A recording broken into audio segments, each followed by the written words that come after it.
modules. And also for the people buying the game, they don't care about the tool set. We just want to make sure we strengthen the single-player campaign as well. Try to make the storyline a little deeper, improve some of the role-playing mechanics. But also for the tool set builders, we want to make sure we include a lot more options, a lot more flexibility with a lot of the tool stuff, and then also improve the visual quality of the game as well. Since when Neverwinter Nights 1 came out 4 or 5 years ago, the graphics were pretty good, but with the sequel, it's about time for a visual overhaul with the spell effects and the creatures and the environments. And I'll showcase some of them to you guys in a bit.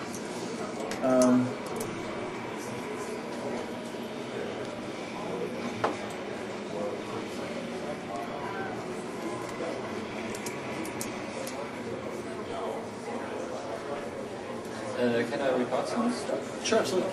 Okay.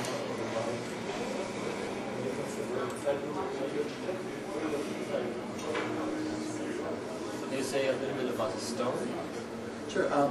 Basically, the storyline of Neverwinter Nights 2 takes place 5 years after the last expansion pack for Neverwinter Nights 1. You don't have to have played Neverwinter Nights 1 to appreciate the story for the sequel, but anyone who has played Neverwinter 1 will recognize certain characters that appeared in the first series and be able to see what happened to certain people that were in the first series of games. A lot of options for character creation, because we recognize a lot of the hardcore D&D fans do want all the options.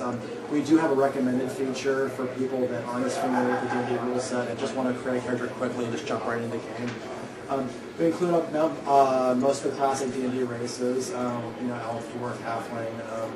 And what we also try and do too is we also try and include various sub-races for each basic race as well. So for any of the various races of elves that appear in the Forgotten Realms settings, we try and allow options for those characters as well. And each of those have their special advantages and disadvantages. If you want to play the evil drow elves, you can. Or if you want to do the more wizard-based moon elves, we try and provide those sub-races for players to choose. We also took a cue from a lot of the MMO games out on the market today for allowing a lot more character customization options.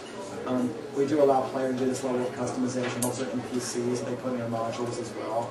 You can change facial features, hair, various hairstyles if you want. You can have a little fun with it too if you want. Change various skin color as well. Do some eyes.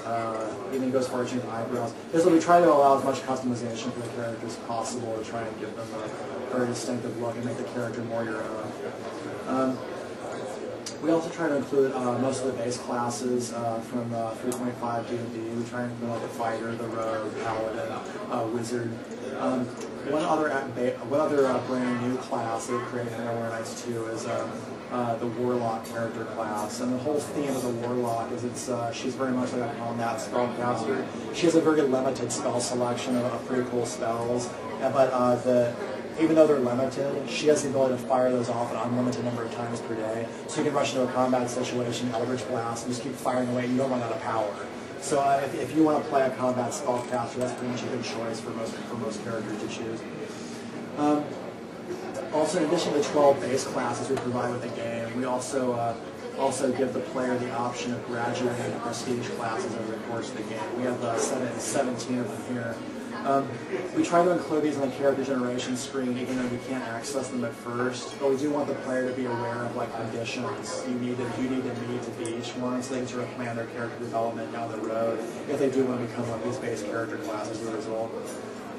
Also, a lot of the armor and clothing sets that you see here. The way we set up the game, especially for module builders, is you actually have the ability to customize and build your own armors for your own modules using the pieces that we provide with the tool set. You can mix and match shoulder pieces, colored breastplates, different colors, slap-on bracers, elbow pads, and basically add a whole bunch of different visual styles to a suit of armor. And if you want to create like a very special magic item or very magic armor for your module, you can customize it, put it in there, and then when players adventure through the module, will find this unique set of armor that you built yourself. The way the artist set up all the pieces for the armor made the item editor building pretty easy. So it's kind of a nice feature to play around with. So choose your base character class. And then we have a number of we have the standard D&D alignment options in Neverwinter Nights 2 that pretty much range from evil to good to chaotic to lawful. And the various actions you do in the game are tracked. So if a lawful good character is murdering people and robbing from people, their alignment will take a hit and can eventually drop down to chaotic evil if they perform that acts, and vice versa.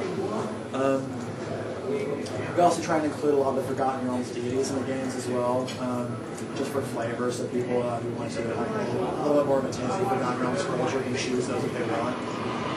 We also have all the standard D&D statistics for controlling the characters' ability scores. Also, what we try to do is create much more of a role-playing aspect for the character generation as well. For example, these are special background feats that are only available in Neverwinter 2. Basically, what they do is they sort of tell the give a description of what your character was like before the game even started. So you can say that when I was growing up, my character was a bully, or they were a tale-teller or a troublemaker. And choosing each of these characteristic traits will actually give you small bonuses to your character, and also some balancing drawbacks as well. But one of the fun things about them is once you choose one of these options, the first village that you adventure in, which is your home village, they'll actually react to you having chosen one of these feats and reference it in dialogue. And they give you bonus items, for example, if you're a princess.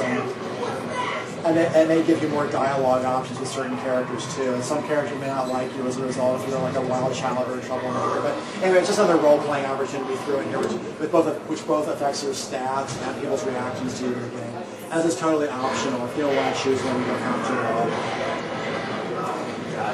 Jeez. I don't even know what's going on there. In addition to all the base class stuff you can choose as well, each of those base classes in the previous screen also has a number of subclasses as well that you can choose from. And so basically, not only do you have those 12, but there's a number of a spin-off of subclasses as well. So you have a whole host of options in character generation. But again, if you just want to choose the recommended button, you can just choose the most recommended version and just go from there. Then you just choose your character, you can write in your own background if you want, and then from there you just jump in and start playing the game. We were trying for a much more cinematic experience when playing Neverwinter Nights 2, so the conversation system you're about to see, it leverages a lot of the mechanics from Knights of the Republic 1 and Knights of the Republic 2, and also like games like Jade Empire. We do try and give the player more control over dialogue they create for their own modules. For certain dialogue setups like this, you can actually control the camera angles through the editor if you want certain camera angles to play. You can also have characters play certain animations at key points in the dialogue. So if someone's delivering really angry lines, you can have the NPC start doing angry animations while he's talking. Anyway, it just allows you to be a little film director, and it's a little fun. It's kind of fun to play around with. Also, the tutorial begins in the opening village, in your sort of home village of West Harbor, and not only is it a tutorial for the interface and like ranged combat mechanics and thief skills and mage, how to cast spells and whatnot, but also just sort of like an introduction to the Forgotten Realms for people who haven't played in the D&D world before, and also you can choose to skip the tutorial if you want. We don't require that people play it at all, but it can give you a nice transition into the game, and it's a nice lead into Act 1 that begins the game.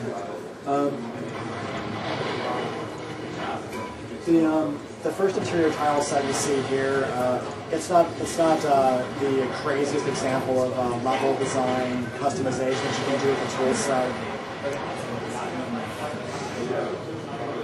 Give me a second. It's only 5 seconds for my sound. But what it does is highlight some of the basic features that you can do with the level design.